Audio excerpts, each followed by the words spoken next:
Guys, we have three amazing potential value stocks to look at today, and they're currently selling at or near their 52-week low. And remember, what a great place to start to look for value in the stock market is 52-week lows. Stock number one, Atkore. This is a company that is very interesting and getting a lot of attention in our community. So let's pull it up right here. It is a $2.3 billion company. It generates $320 million in free cash from the last year, 31% gross margin, high returns on capital. 5 years is 27%, the 1 year is 17%. Now here's the issue with Atkore. First off, all-time high of 195 in April of 24. That's literally 8 months, 9 months ago. And it got at $62 just yesterday. The question is it worth 7 times free cash flow, 5 times 5-year free cash flow? Is it worth 6 times earnings or 4 times the last 5 years earnings? Are people just being overly dramatic about it because the revenue is falling? Now, I think you're going to like the numbers here. They're pretty impressive. But let's go look at the 8 pillars first before we go any further. Because look at this. It's an 8-pillar stock. But remember, this tells a story. It's not about buying it just because it's 8 pillars. It was never the intention for my 8 pillars. It was just how I started looking at companies. But everything here is a check mark.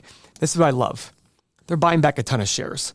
At 7 times free cash flow, at 6 times earnings, they're buying back a lot of shares. Once this company starts growing again, what's that going to mean for the company? I mean, it's absolutely incredible. High returns on capital, revenue growth, 5-year free cash flow growth, 5-year net income growth. Everything's a check mark. But it's declining right now in revenue. When's that going to turn around? Let's go see what analysts are saying. Earnings per share, about steady. Revenue, about steady.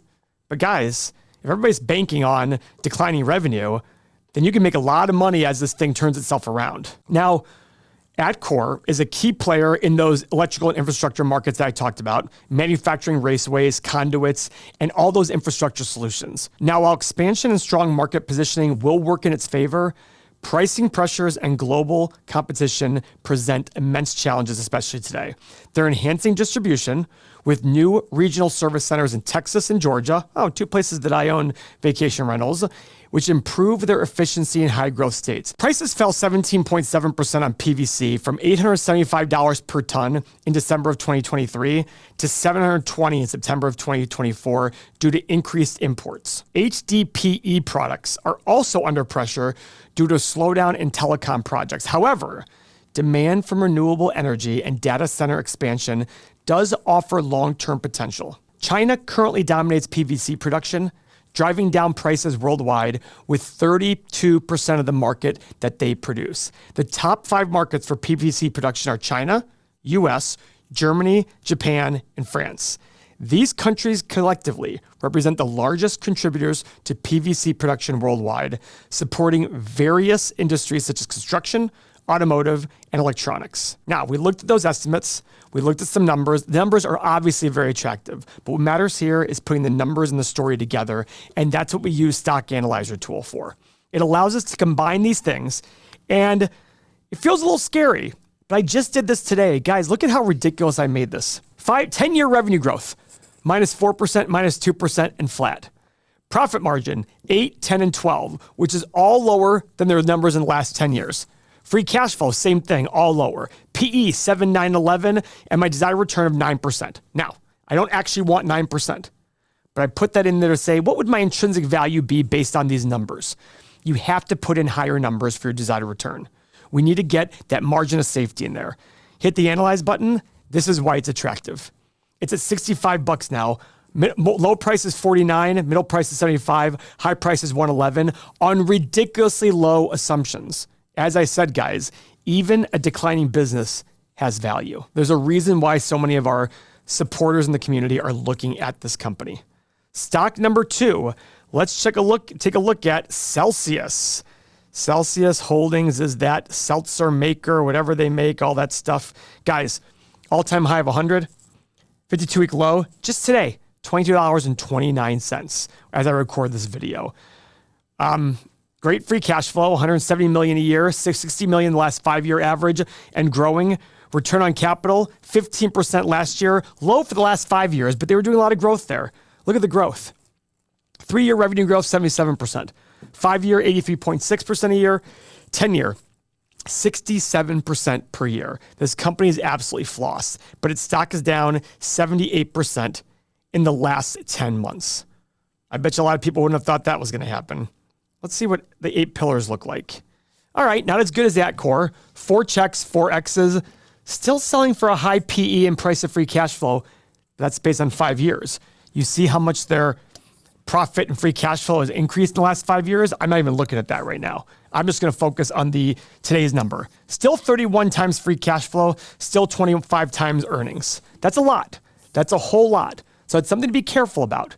People do like this business because it's a sexy company. Everybody's looking at it. In 2024, Celsius navigated both significant achievements and challenges. The company recorded a stellar second quarter with revenue surging to $402 million, which was a 23% increase from the previous year. By August, Celsius had secured an 11% share of a very highly competitive $19 billion energy drink market. A key strategic move came in November when Celsius acquired its longtime co-packer, Big Beverages, strengthening supply chain control and enhancing production flexibility. Sales across multiple channels soared, with Amazon.com shipments up 41%. Fitness club sales rising by 30% and convenience store sales increasing by 43% in the second quarter. However, challenges loomed as PepsiCo's inventory adjustments negatively impacted financial results and stock volatility shook investor confidence. Hence why the stock is down 78% from their peak due to the concerns over slowing growth and macroeconomic pressures. Also, scrutiny over its health implications. That's going to happen. While the FDA has not officially issued a formal warning, concerns persist over its high caffeine content, 200 milligrams per 12-ounce can. So let's go see what analysts are saying about the company. Wow, look at this. Over triple EPS in the next 4 or 5 years. Over triple, according to analysts. And there aren't many at the end, only 3. And revenue growth, 15%, 13%, 65. What's that big jump? 8.5%, 8%. That's a huge jump. I wonder why analysts are so big on that one. And it's like everybody. Okay, so let's stock analyze this bad boy. I did a 10-year analysis, guys. I did 4, 8, and 12% revenue growth. Profit margin, 12, 15, and 18.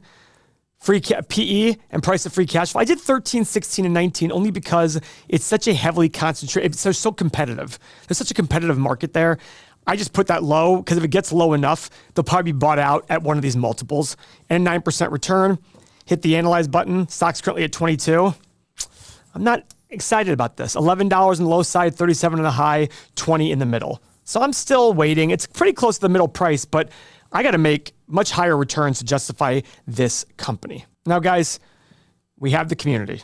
We have the stock analyzer tool. We have the analyst estimates. We have the 8 pillars. We have all these things. You've all seen this. If you're new to the channel, this is the software that I use every single day to make important decisions. And I'm constantly changing it. Why? Because I want to make the software better.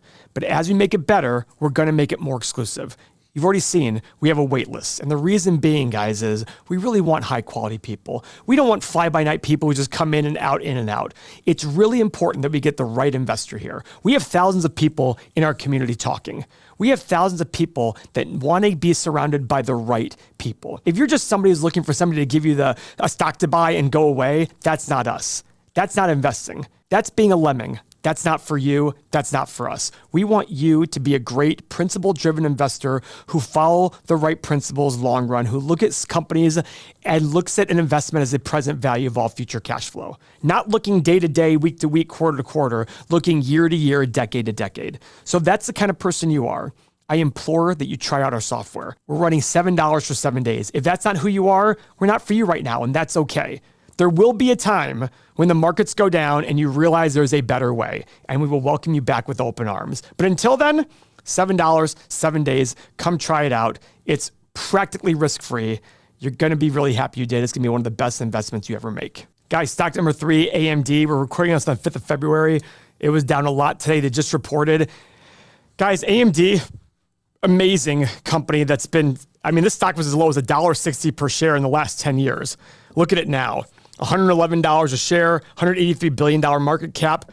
Very great balance sheet. This enterprise value to market cap is only $9 billion of debt. Now, one thing I don't like is their 5-year average free cash flow is $2 billion. Last year they did $1.56. NVIDIA is still surging on revenue and profit. Is AMD taking a break? I don't know. We've got decent, good gross margin, 48%, higher than Intel, even when Intel was doing well, but way lower than NVIDIA. But guys, this company is doing well. Let's go check out their 8 pillars. Just like Celsius, 4 checks and 4 X's. Look at this, 5-year PE, 5-year price of free cash flow. And the scary part is, it's even worse than the 1-year number, 118 times free cash flow, 100 times earnings. Ugh, what does a company have to be generating or growing to justify those kind of levels? What has to happen? Guys, AMD has evolved into a semiconductor powerhouse. There's no doubt about that. They have cutting edge technology and aggressive competition.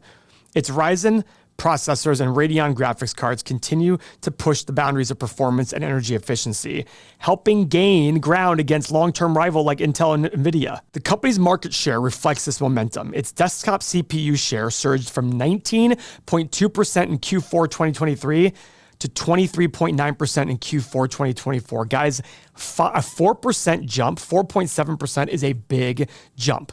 And its server market presence has climbed to 24.2%. Beyond CPUs, beyond GPUs, AMD is expanding into higher growth sectors like AI, machine learning, 5G, and positioning itself for the next wave of technological advancements. Their CEO is incredible, and I believe she's related to NVIDIA's CEO. I think they're cousins or something like that. But their challenges remain. NVIDIA maintains an overwhelming 80% share of the AI chip market, forcing AMD to play catch up. So they're always going to be behind that. In addition, the company relies on Taiwan-based manufacturing, and there's still those geopolitical tensions between US and China involving Taiwan. But they have overcome hurdles in the past. They keep trudging. They keep doing well. So let's see what analyst estimates are for the company. Doubling their EPS, 515 to 1089. And this revenue growth right here, 27% increase in revenue here, 24%, 12, 8%, taking their revenue from $33 billion to $50 billion. That's about a 50% increase in the next 3 years. That's pretty amazing. Now, of course, we got to merge this all together with the story and the numbers all together. Putting it all together, guys, I did 8, 12, and 16% revenue growth, profit margin and free cash flow of 8, 15, and 22. A PE of 18, 21, and 24. Don't get stuck on what the current PE is. Don't attach yourself to this like Meet Kevin and say, well, that's 100, a discount of 70. No, you start at 15. The market's average is 15. If it's a better quality company, high returns on capital, good growth, you go higher. If it's not, you go lower. That's it. Don't have the recency bias affect you. Am I 9%, no margin return? Hit the analyze button, boom. Low price of 30, high price of 186, middle price of 85.